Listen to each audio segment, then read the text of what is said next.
Humans are not the only ones to give names to the other members of their species. Dolphins and parrots are also known to call members of their species. They do so by mimicking the calls that are produced by a specific individual most often. A recent study has now found that even elephants call each other by their names, but for this they do not mimic the sounds produced by that individual elephant. Elephants have a sophisticated social structure. They are known to make complex sounds for communication and can also mimic other new sounds. They are known to produce different types of sounds, amongst which rumbles are one of the common calls. Individual rumbles can be distinguished and are produced in different types of behaviors, like for calling an elephant who might be away from the group, greeting another elephant, and for comforting or waking up the calves by their mothers. Scientists at Cornell University recorded deep rumbles of female African elephants and their offspring. They then used machine learning to analyze these calls. The model that they created could identify which animal is being called by a specific rumble. Next, they played back the calls to the elephants. They found specific elephants responding to specific sounds by coming close to the speaker and also making more sounds, indicating they are recognizing being called. It is a fascinating study because it means elephants can also give names to other elephants just like us.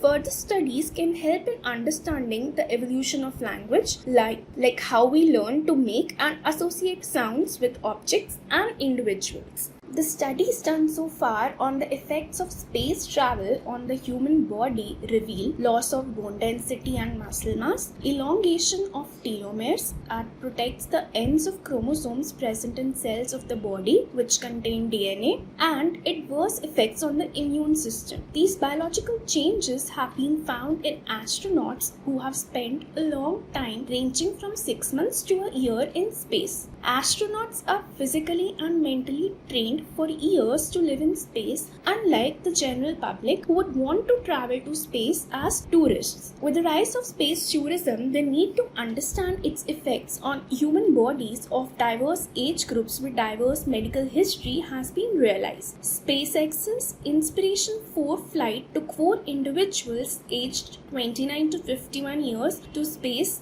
in 2021, where they spent 3 days. While in the zero gravity of space, they collected their saliva, blood, and urine samples, wore monitoring devices, performed ultrasounds on themselves, and gave cognitive tests to assess how clearly they are able to think. The results from the analysis of all the samples and data have been published this week. Scientists found some of the same changes in these individuals after spending 3 days in space that was seen only in astronauts who spent months in space, like lengthening of telomeres and changes in the working of the immune system. These individuals also faced dehydration and brain fogging, although these changes reversed after coming back to Earth. While some reversed immediately, others took up to 3 months. More studies are required to understand the effects on a diverse range of individuals. This knowledge can make space tourism more widespread and eventual habitation in space possible for humans.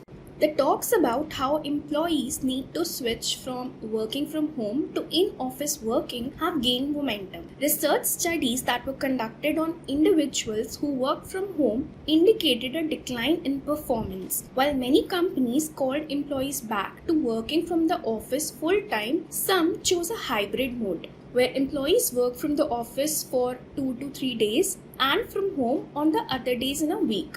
We do not know how the hybrid working style affects the performance of an employee, but a new study has found that the hybrid mode of working might be better than the full-time office working mode. 1,612 employees of Trip.com were randomly assigned to either hybrid or full-time office working. They were then followed up for 6 months. The employees were given questionnaires where they would give a score between 1 to 10 to assess their job satisfaction and inclination to quit. Their performance, promotions, and quit rate were also taken into account.